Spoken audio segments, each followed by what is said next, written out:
Beach Dyno tune, E85 tune. So right now I am on E85, and I've been on it for thousands of miles actually. But no problems. It makes great power, runs awesome.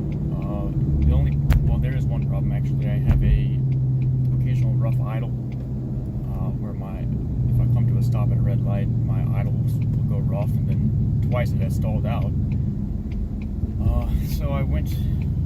Eventually, actually, a light came on for the oxygen sensor, and that made sense because I was on E85 for a while, and E85 is known to hurt oxygen sensors over time, or especially if you have long tube headers. But I have stock manifolds, so I was a little bit surprised.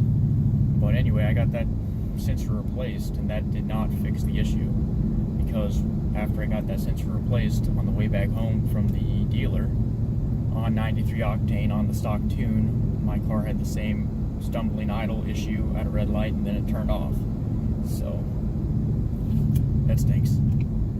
But other than that, so I don't know what's causing that. I don't know if that was anything to do with the E85, running E85. I don't think it is, because it came on 93 octane and had the same problem on 93 octane after the sensor was replaced. No light has come on, and I've been driving for 2,000 miles since the oxygen sensor was replaced, and I still have that stumbling idle issue, which is, it's not good. But other than that, the car does run really good, and it hasn't actually stalled since the day I got it back from the dealer, actually, while it was on 93 octane. So that's a weird gremlin that I have.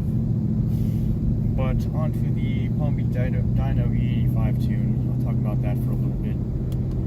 The whole process was really not as easy as I was thinking it was going to be. I've had lots of cars tuned. I had a tuned 2011 Mustang. I had a tuned 2011 F-150. I had a tuned 2009 CTSV custom tuned on that one. And all of those were super easy. I mean, the first two Coyotes I had tuned, the 2011 Mustang and the 2011 F-150, I just had them mail me a tune. There was no revisions, there was no logging, there was no nothing. I just put it on there, and it seemed to work fine. I mean, I never blew up any engines or nothing. And they ran great. Those were both on 93 octane though. So then I had that 2009 CTSV. I got that custom dyno tuned by Cletus McFarland's tuner. That's actually Jeremy Formato. I live right where they live, so they actually drive these roads out here by the dump all the time, testing out their cars and doing runs, doing some pulls out here. It's a great spot to do it because it just got repaved, and there's no houses around here.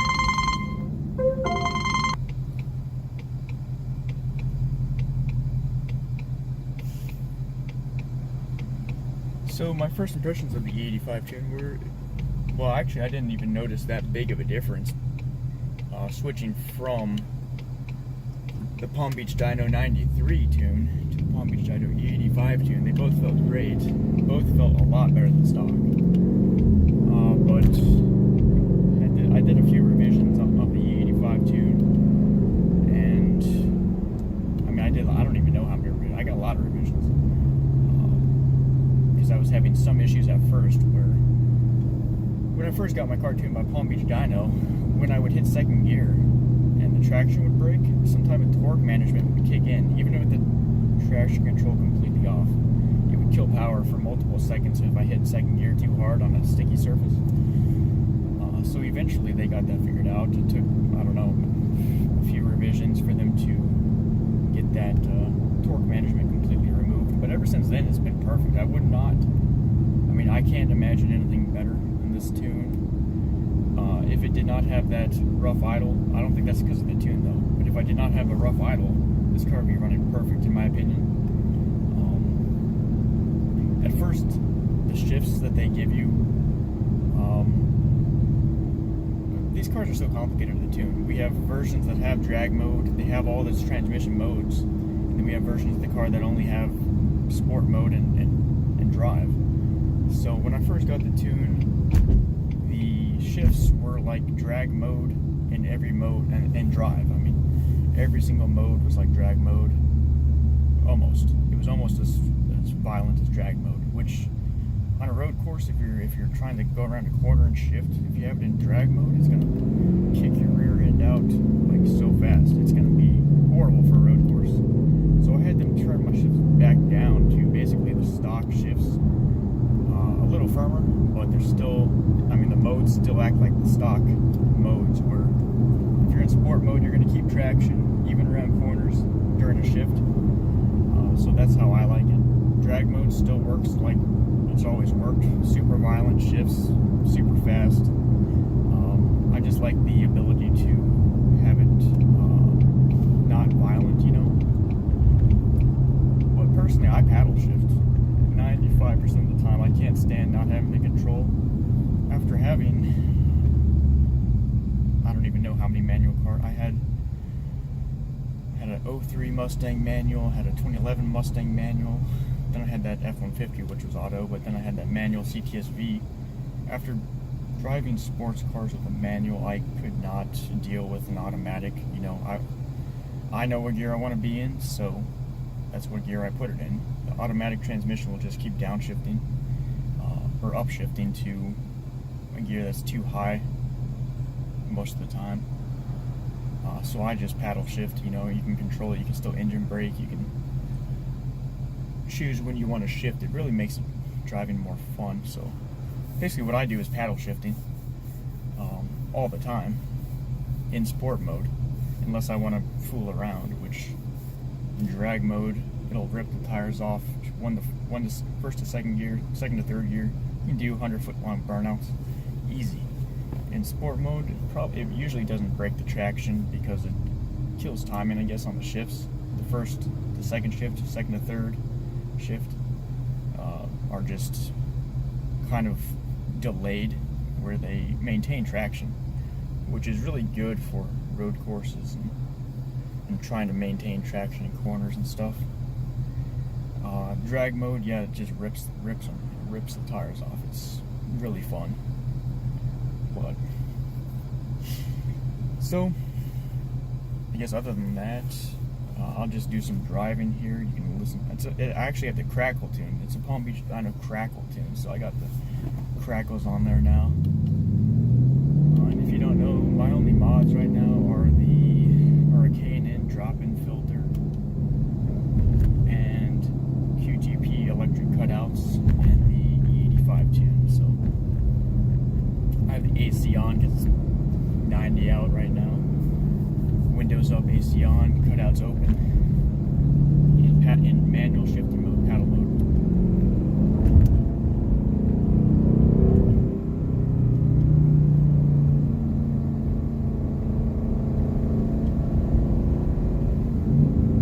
Let me get up to a place where I can give it some good throttle, so you guys can hear the crackles, all that stuff. Hear the shifting. The difference in the shifting is there's like a different sound in the shifting. Even it's like it lets out like a crack on the 1 to 2 and 2 to 3 shifts. It's like real nice. There's too many people around here. I don't want to speed through here too much, so I'm gonna get to a more open area and give it a little more throttle.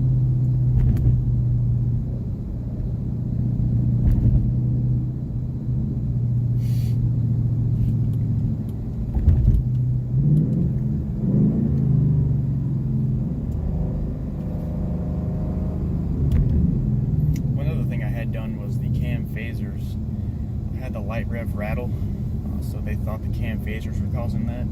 They tried doing the solenoids, that did nothing. Then they actually did the cam phasers, which took 2 weeks, and that did nothing. So I wouldn't recommend getting cam phasers done for the rattle noise. It did absolutely nothing, and it was a complete waste of time and money for Ford. So I still have that rattle a little bit. It doesn't affect anything. It's only when it's cold out, mainly, and when you let off the throttle, you hear this like flutter noise. I have no idea what that is. I kind of think it's like a timing chain hitting, like a too loose of a timing chain, but cam phasers did not fix it. So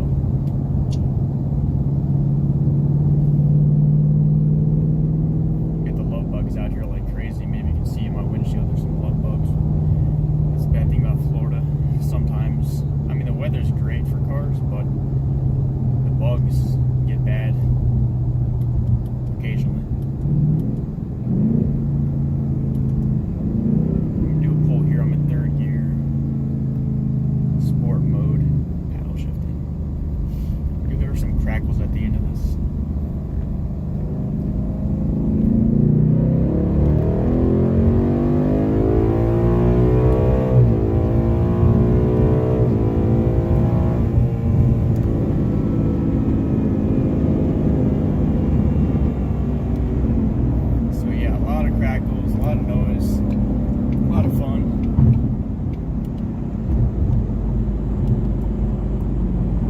Crackles go for, I don't know, 3-4 seconds probably. I don't know how that is for the catalytic converters. I did measure my catalytic converter temperature with the torque app, and they did get up to 8,840 degrees for a short time. I don't know if the crackles add to the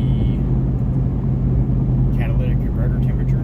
My tuner actually said that the crackle tube should not have any negative effect on the cats or the O2 sensors. So I'm just going with that. I like it a lot because you can control it. I mean, you don't have to let it crackle that much. You can just upshift and it'll stop crackling. So it's just really fun to have that.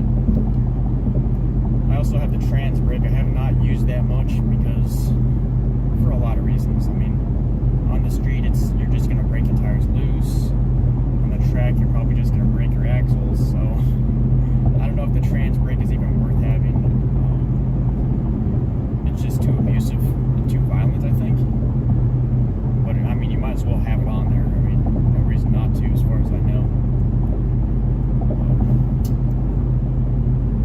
I'll do some more pulls up here if we get a free spot.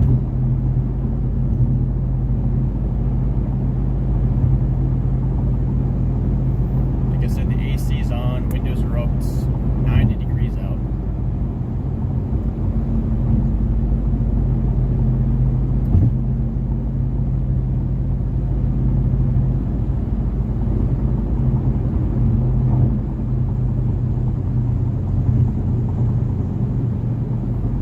Walk around in my car at the end too, I guess. Again, I apologize about the vertical view. My phone mount just doesn't have any other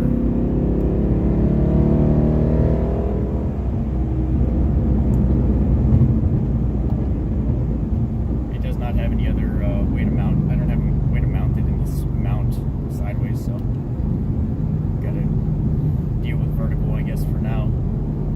Which is bad, I know. I have a GoPro, but the battery's dead on it.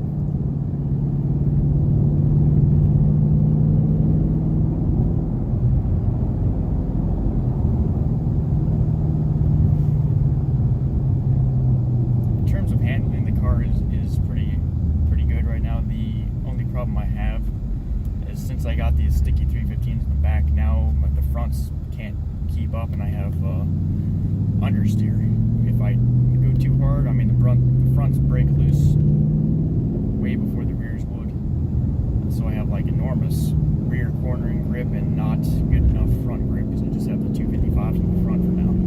Stock PS4S 355s in the front and the tins at S007s, which are great cornering tires on the rear.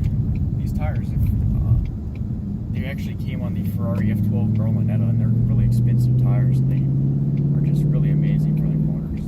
Their design is just, it's like slick on the corners, where it helps in the cornering a lot.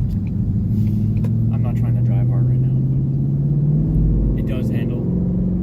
I just wish the front had more grip right now. So what I did was order some big 1-inch spacers. I tried putting the rear Performance Pack 1 rear tires in the front with 5mm spacers, but that did not fit. They were rubbing on the struts, so I bought some 1-inch spacers. I'm going to try it again probably and try to get a little more front grip to make up for my increased rear grip.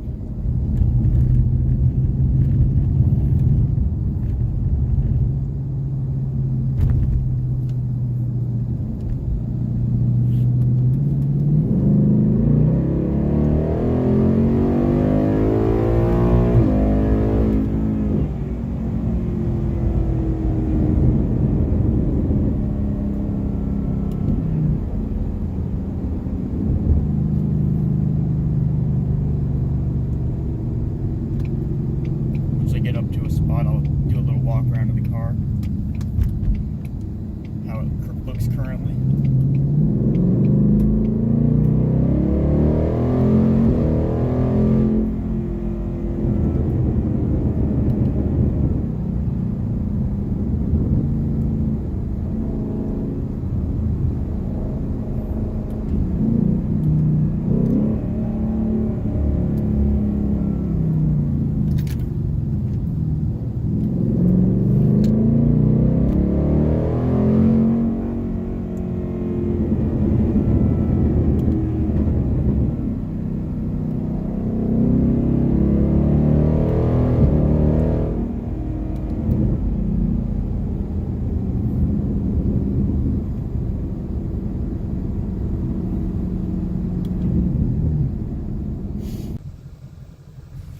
got it in sideways view, horizontal.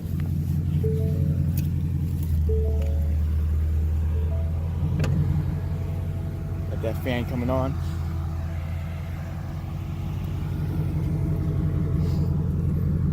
Got these replica rear wheels, 10.5 inch wide, 20 by 10.5. The stock ones are 19, so I got 19s and 20s. 20s in the rear, 19 in the front, 315s in the back. You can see the S007 has a lot of cornering grip in the design. Fits flush. Look at how those rear wheels fit basically perfect. A little bulgy, but I like them. They look, fits really nice on this car.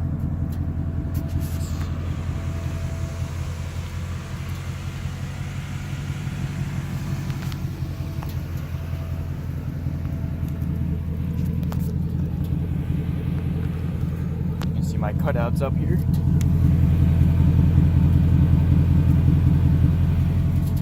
The rear wheels.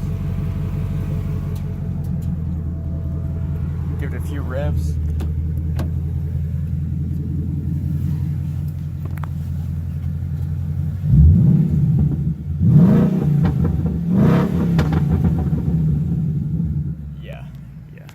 Nice and crackly right there. That's got some real good sound to it.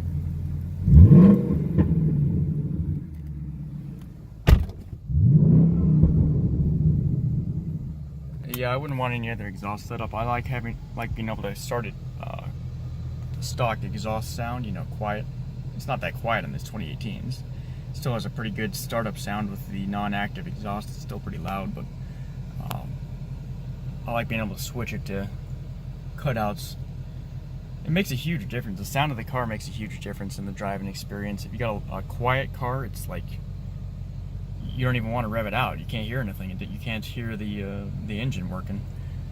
When you got a loud car, it's like it sounds so good. You have to rev it out. It's like hard to resist.